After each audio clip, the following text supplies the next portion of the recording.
Hello दोस्तों, मैं आज फिर एक न्यू मोटिवेशनल जग्गू स्टोरी लेके आया हूँ। यह कहानी एक युवा लड़का के बाजार से आते हुए उसे एक बिजली के पोल में एक तहरीर लिखी हुई पर्ची चिपकी हुई दिखती है। वह करीब जाके उस तहरीर को पढ़ने लगते हैं। उस तहरीर में लिखा हुआ आता है, कृपया ध्यान से पढ़िए। कल मेरे 50 के नोट इस रास्ते में गुम हो गया था। यदि कोई इस 50 के नोट को पाता है तो कृपया करके मेरे इस एड्रेस पे 50 के नोट पहुंचा दीजिएगा। और उसके नीचे एक पता दिया हुआ था। जो ही वो युवा लड़का इस तहरीर को पढ़ते हैं वो सोचने लगते हैं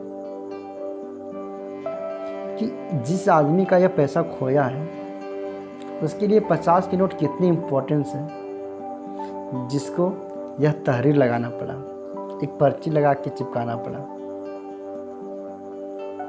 इस युवा लड़का से रहा नहीं गया।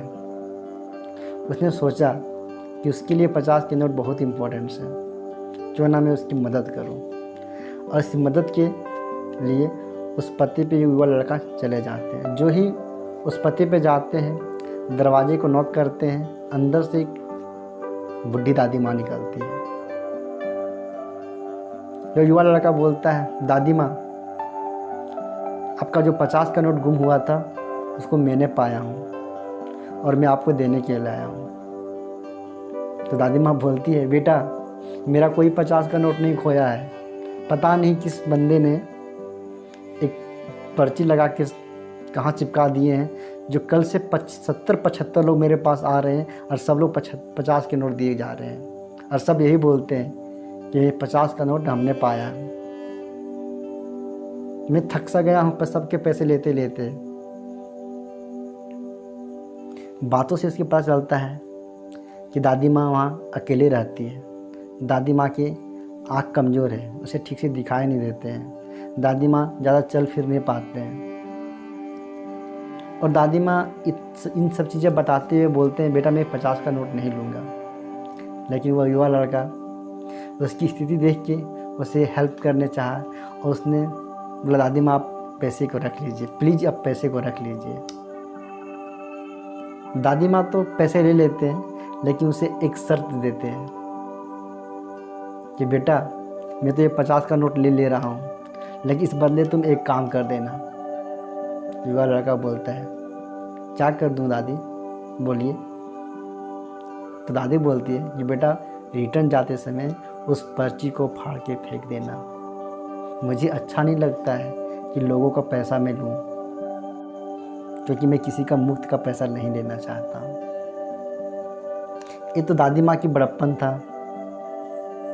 युवा लड़का ने हाँ तो कर दिया। जो ही वहाँ से नीचे आया वह सोचने लगा, मैं तो हाँ तो कर दिया, लेकिन मेरे अंदर के ज़मीर यह सोचने के लिए मजबूर कर दिया कि दादी माँ ने सबको यही बात बोला होगा कि जाते समय उस पर्ची को फाड़ देना, लेकिन किसी ने नहीं फाड़ा। तो मेरे अंदर के ज़मीर कहाँ से इसे फाड़ने के लिए हक देता है, मैं इसे कैसे फाड़ सकता हूँ। यही सोच रहे थे और उस आदमी के बारे में सोचने लगे कि जिसने उस बेसहारा औरत का मदद करने के लिए यह रास्ता निकाल रखा था। और वह अपने ज़मीर के अंदर से, अपने अंदर से उस आदमी का दुआ कर रहा था कि आपने जो रास्ता निकाला है उससे बेसहारा औरत का मदद हो रहा है। आप कितने नेक हैं, आप कितने अच्छे हैं। ऐसे ऐसे उसके मन में विचार आ रहे थे और उसे दुआएं दिए जा रहे थे। दोस्तों, मैं जग्गू स्टोरी से बस यही कहना चाहता हूँ कि किसी को मदद करने के बहुत सारे तरीके हैं। किसी को मदद बहुत तरीके से किया जा सकता है, लेकिन उसके लिए नीयत होनी चाहिए। यदि आपके अंदर भी वो नीयत है तो आप भी किसी का मदद कर सकते हैं। आप भी कोई रास्ता निकाल सकते हैं किसी को मदद करने के लिए। तो आप भी कुछ अच्छा कीजिए, कुछ अच्छा सोचिए। और आप अच्छे सुन रहे हैं तो आपको पता है आप जग्गू स्टोरी सुन रहे हैं। चलिए दोस्तों, मैं फिर आगे एक नई मोटिवेशनल स्टोरी के साथ आपसे मिलता हूँ। Thank you.